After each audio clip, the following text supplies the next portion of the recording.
안 보여, 안 보여. 진짜 먼저 딸래? 여기서부터 여기까지밖에 안 보여. 이거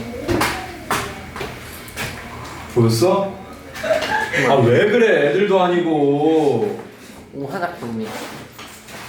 자 페이지는 63페이지. 해류 하겠습니다. 해류. 64페이지 시작인데요. 아 그거 뒤집어야 된다. 잘못 집었어. 63페이지. 해류 하겠습니다. 해류.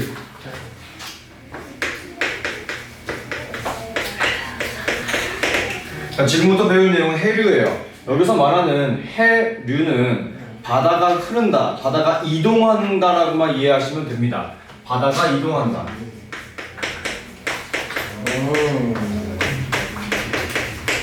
어떻게 이동을 하고 왜 이동을 하는지에 대해서 공부를 할 건데, 이거는 사실 좀 과한 내용이긴 하지만 한번 얘기를 해줄게.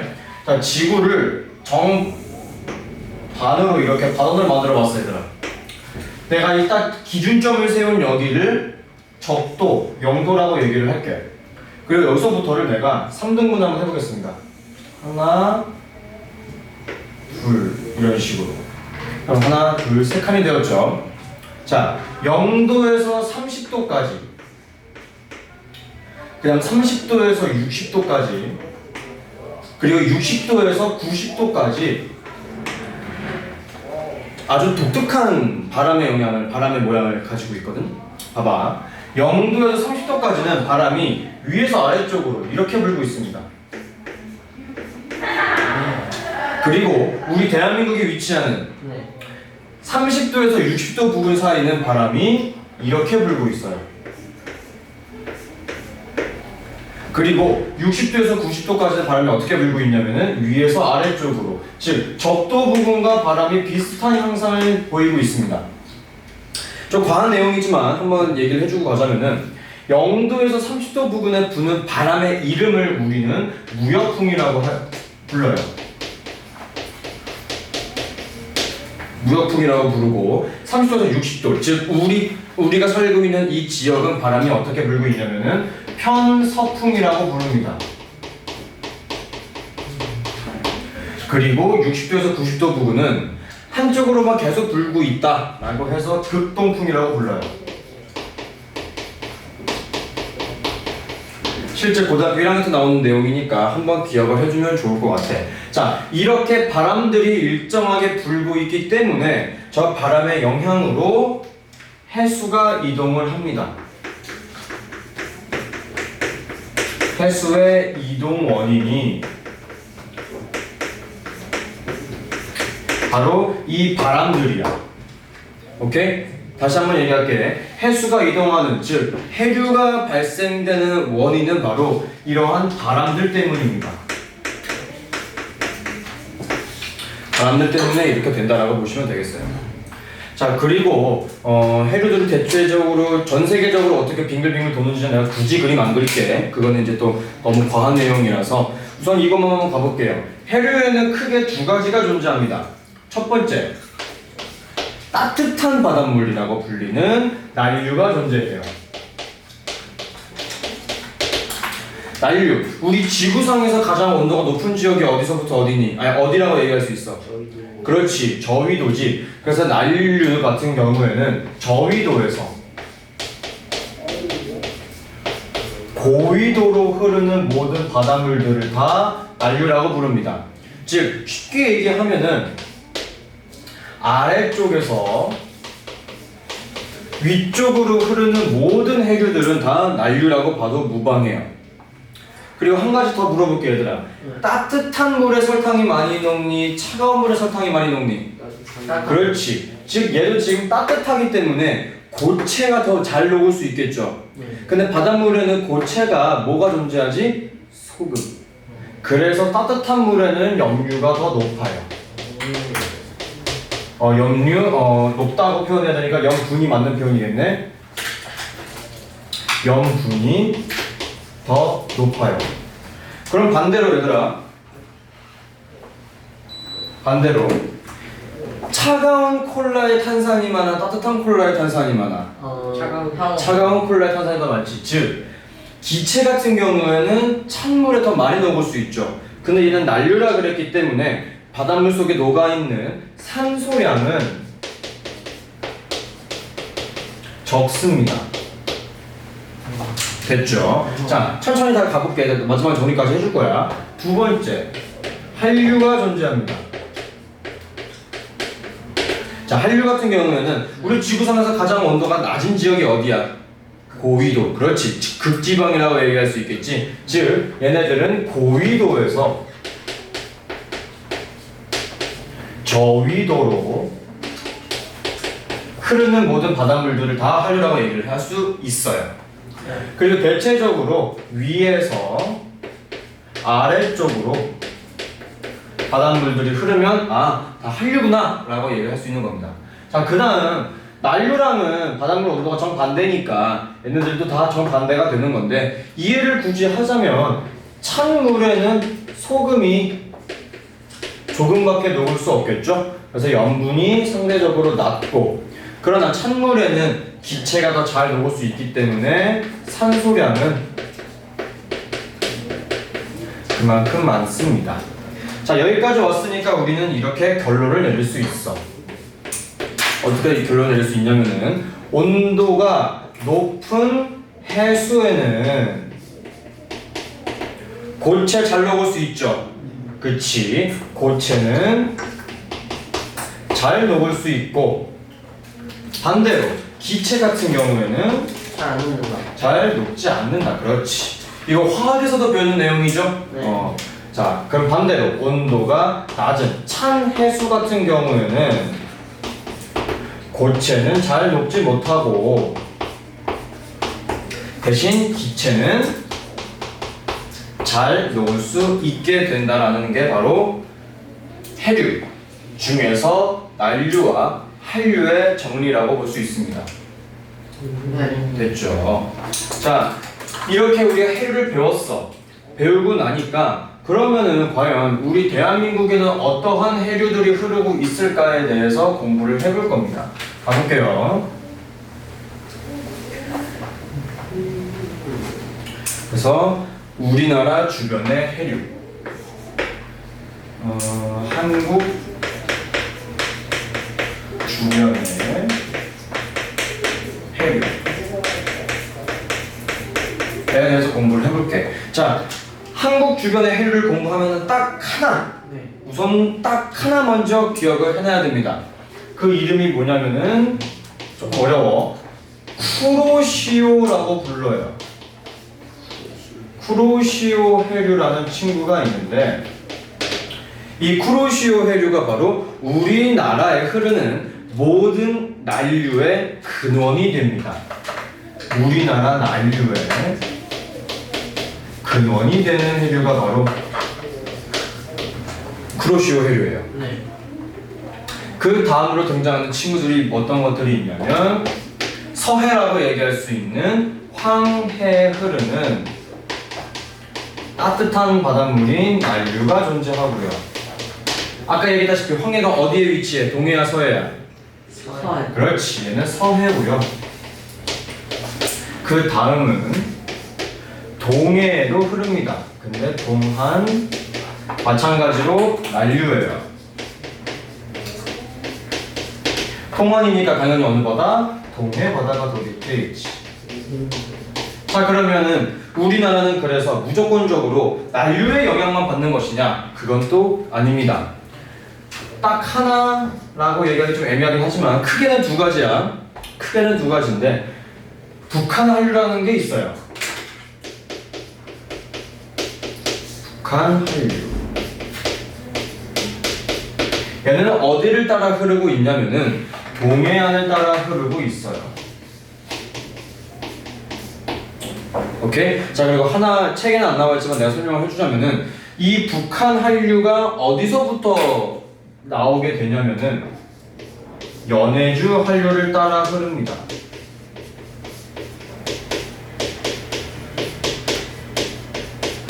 얘는 굳이 내가 책에다가 안 만든 이유가, 연해주 한류는 사실 우리나라에 흐르는 해류가 엄밀히 따지면 아니야. 하지만 우리나라 주변의 해류이기 때문에 해당이 된다는 거.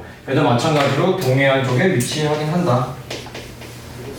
이렇게까지 하나 알아두시면 될 것 같아요. 자, 그 다음 나오는 게 바로 조경수역이라는 친구가 등장을 하게 됩니다. 무슨 해역? 조경수역 해역.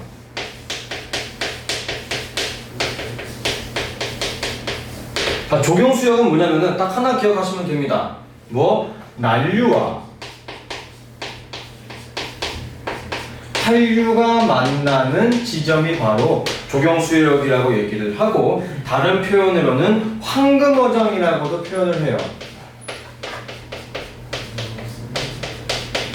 왜 황금어장이라고 표현을 하게 되냐면은 난류에 사는 물고기와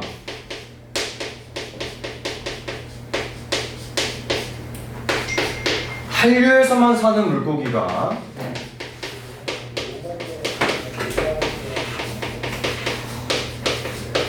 동시에 잡히기 때문에 황금어장이라고 얘기할 수 있는 겁니다. 많아요? 아니 많아서 좋은 거야? 아니면 종류가 많아서 좋은 거야? 종류도 많고 그만큼 수도 많아서 좋은 겁니다. 자, 수가 많다는 것은 내가 지금부터 얘기할 내용이었어. 아주 좋은 얘기였는데, 조경수역에서 가장 중요한 특징 중에 하나는 영양염류라는 게 등장을 하게 돼. 영양염류와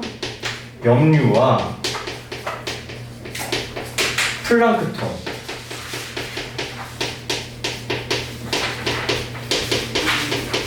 이 두 친구들이 굉장히 풍부합니다. 그 이유는 뭐냐면은 난류와 한류가 만나면 온도가 각기 다른 두 해수가 만나기 때문에 섞이겠죠. 그렇게 되면서 뭐가 활발하게 일어나겠어? 대류가 굉장히 활발하게 이루어집니다. 대류가 굉장히 활발하게 일어나게 되면 어떤 장점이 생기게 되느냐, 바다서 깊은 곳에 있던 해수가 올라오기도 하고 위쪽에 있던 해수가 아래로 내려가기도 해요. 하는 과정에서 계속해서 순환이 일어나게 될 것이고, 대류하게 됨으로 인해서 물질이 풍부해지고 산소가 많은 물과 짠 물이 섞임으로 인하여 물고기들이 섞이고 공존할 수 있게 됨으로 인해서 황금어장이 생성이 된다라고 이야기할 수 있는 겁니다. 근데 지금 봐봐, 우리나라에서 난류와 한류가 만나는 곳이 어느 지역이니? 난류와 한류요? 동해에서 지금 만나고 있지. 네. 즉 우리가 알아야 할 것은 바로 이겁니다. 즉 우리나라에도 조경수역이 존재를 하는데 그 지역이 어디다? 동해안이다. 동해 생성. 됐죠? 그 다음 우리가 알아둬야 되는 부분은 뭐냐면, 이 조경수역이라는 해역은 이동을 하게 되는데 언제 어떻게 이동을 하게 되는지 한번 공부를 해볼 거야. 얘들아, 우선 겨울 한번 가볼게. 겨울 같은 경우는 온도가 어떻죠? 추워요. 추워요. 온도가 춥게 되면은 찬 바닷물이 힘이 세집니다. 네. 찬 바닷물은 위에서 아래로, 즉 한류는 고위도에서 저위도로 내려오려고 하는 해류죠. 네. 근데 힘이 세진다 그랬으니까 위에서 아래로 더 내려온다고 할 수 있겠죠, 바닷물이. 그러므로 인하여 조경수역이 위에서 아래로 내려온다, 즉 남하한다고 얘기를 합니다. 겨울에는. 그럼 반대로 여름에는 온도가 어때? 굉장히 높아져. 그러면은 난류의 힘이 굉장히 강해져. 난류는 저위도에서 고위도로 올라가려고 하는 힘이 세진다고 보면 되는 거야. 그러므로 인하여 조경수역은 그렇지, 올라간다라는 표현을 조금 어렵게 북상한다고 표현을 합니다. 여러분들은 책에다가 이 내용 두 줄 써주시면 돼요. 계절별 조경수역의 위치에 이 내용 써주시면 됩니다.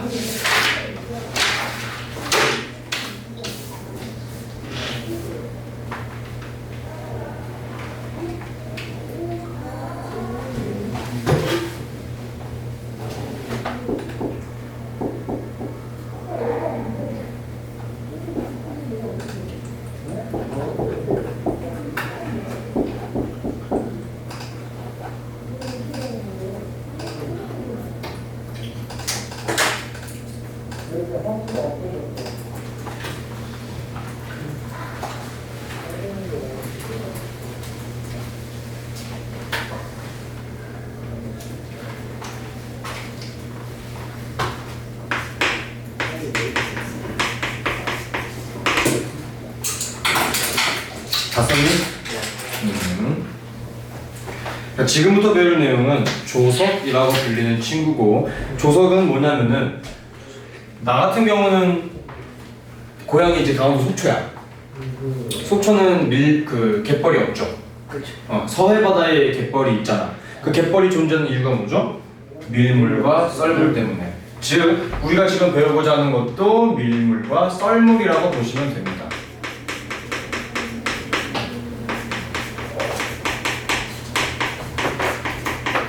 밀물과 썰물에 대해서 배울 것이다라고 보면 됩니다. 총 4가지 친구가 등장을 해요. 조류, 만조, 간조, 조차. 자, 더 천천히 한번 가보도록 하겠습니다. 첫 번째, 조류. 또 류자가 등장을 했네. 여기서 얘기하는 저 류자는 흐를 유자입니다. 즉 밀물과 썰물로 인하여 바닷물이 이동을 하게 된다는 소리지. 그 이동하는 흐름을 조류라고 한다라고 보시면 돼요. 밀물과 썰물의 흐름을 우리는 조류라고 부릅니다. 됐죠?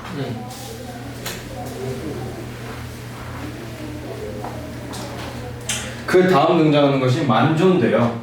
우리 만원 지하철, 만원 버스 어떻게 우리가 이해하면 되는 거야? 꽉 차있다. 더 이상 사람도 찰 수 없다. 꽉 차있다라고 얘기를 하는 거지. 즉 만조도 마찬가지로 바닷물이 꽉 차있는 상태다. 즉 해수면의 높이가 가장 높다.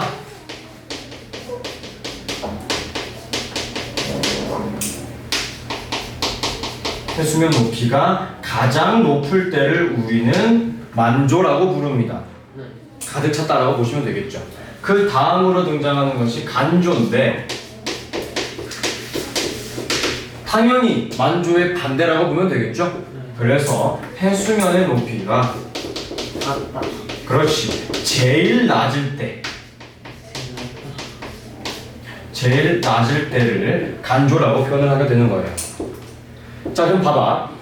만조랑 간조가 높이 차이가 발생하지. 이 높이 차이를 우리는 뭐라고 부른다? 조차라고 부른다. 조차가 뭐다? 만조와 간조의 해수면 높이차. 높이 차이를 우리는 조차라고 부르게 되는 것입니다. 됐죠? 왜? 질문 있어? 이게 괜찮아?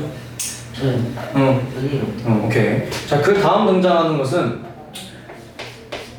이 만조와 간조가 하루 24시간 동안 어떻게 진행되는지를 한번 공부를 해보려고 하는 거야. 그것을 우리가 조석의 주기라고 불러요. 자, 조석의 주기에서 그래프가 쭉 등장을 했습니다. 우리는 딱 2가지 기억하면 돼요. 만조 2번, 간조 2번, 밀물 2번, 썰물도 2번. 다 2번씩 일어나고 있죠. 그리고 가장 중요한 거, 이 주기가 그래서 12시간 35분이고요. 이것 때문에 이제 여러 가지 현상들이 등장을 하게 된다라고 보시면 되겠습니다. 그 다음으로 등장하는 게 바로 사리와 조금이라는 친구가 있는데 이거 내가 설명 바로 쉽게 해줄게. 사리, 조금. 지금 보세요. 조차가 발생합니다. 근데 매번 조차가 일정한 게 아니야. 조차는 차이가 발생하게 되는 거예요. 한 달을 기준으로. 그 조차가 조금 난다. 그래서 조금이야. 조차, 조금. 사리는 조차가 많이 난다.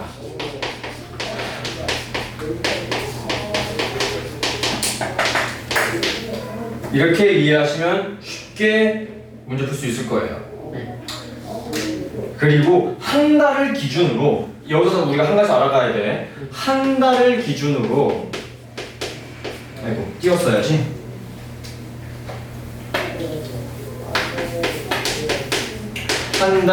한 달에 사리와 조금은 마찬가지로 2번씩 일어납니다. 약 15일 간격으로 일어나게 되는 거예요. 됐어? 자, 그 두 번째 나와 있는 조석 현상에 이 용 나오는데 여러 가지 다 읽어보시면 되지만 우리가 한 가지 기억해야 되는 부분은 바로 발전이에요. 네. 발전. 뭐랑 뭐가 있냐면 조력 발전과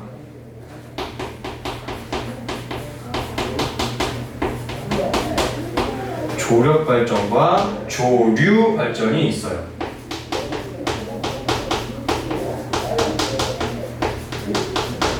이름부터가 다르지? 네. 이거 실제로 수능 문제도 등장을 하고 있고 고등학교에 또 등장을 하고 있어요. 그냥 쉽게 얘기해서 조류 발전은 밀물과 썰물을 이용한다고 보시면 되겠고 조력 발전은 조차를 이용하는 거예요. 즉 만조랑 간조를 이용한다라고 보시면 되겠습니다.